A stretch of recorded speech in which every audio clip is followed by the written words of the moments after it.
Minnesota Vikings fans have long blamed real-life Hobbit person Blair Walsh for the Vikings wildcard loss to the Seattle Seahawks in the Shank at the bank game. And rightfully so? Maybe, maybe not. Who really is to blame? Let's investigate. Of course, we all remember that game, 10-9, freezing temperature, TCF Bank Stadium. Blair Walsh lining up for the game-winning kick, 27 yards to send the Vikings to the divisional round, and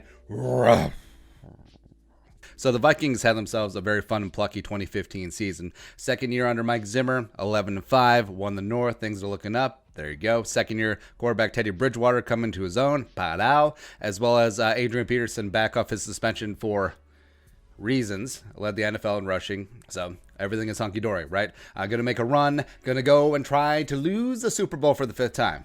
But, you know, a wildcard weekend, TCF Bank Stadium, there you go, outdoors. Bud Grant out at the coin toss. Let's go, baby. Let's go. Hosting the Seattle Seahawks. Looking for revenge from the Week 13 loss to them. Also at the bank. Also a score of 38-7. Yeah, that's right. That was the OG 38-7 going on there. So back to Blair Walsh. That season, he had been pretty solid. 4th-year pro out of Georgia. Still trying to recapture that 2012 stank when he came to the league. Hot shot as a rookie. Made 87.2% of his kicks, leading the NFL in field goals made with 34, as well as 12 of 15 from 40+ on the season. So it's like, all right. In what figures to be a pretty low-scoring game because of the game time weather, -6, as well as a -25-degree wind chill. But if you're there, it's -9,000, pretty much, if it goes that far. So I think in a low-scoring game, Blair Walsh can be pretty damn important, right?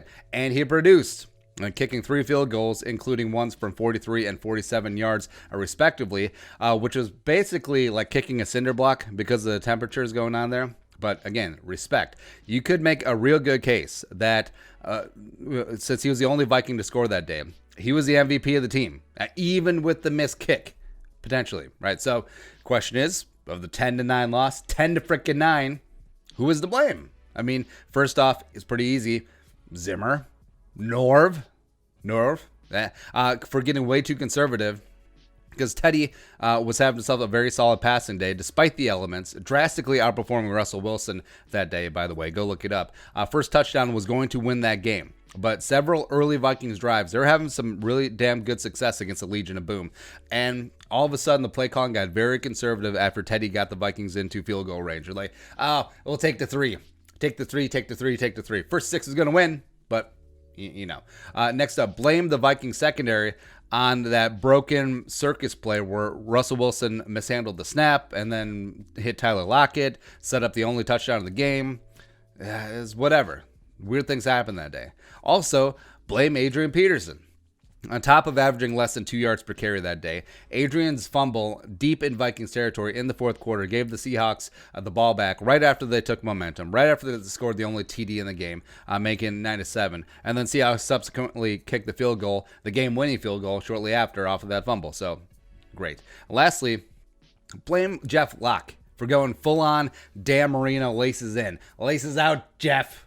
Hefe.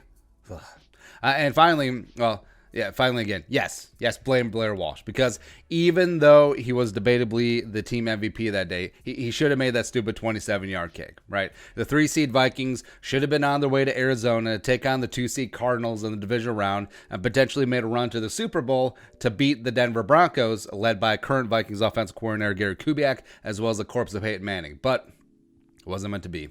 You know, it's easy to blame Blair Walsh. He screwed up last after all. Yes, he should have made that kick, but there's plenty of blame to go around for the Vikings' performance that day. If anything, the Vikings, who soundly outplayed the Seahawks all day that day, should have not let the game come down to one final play. But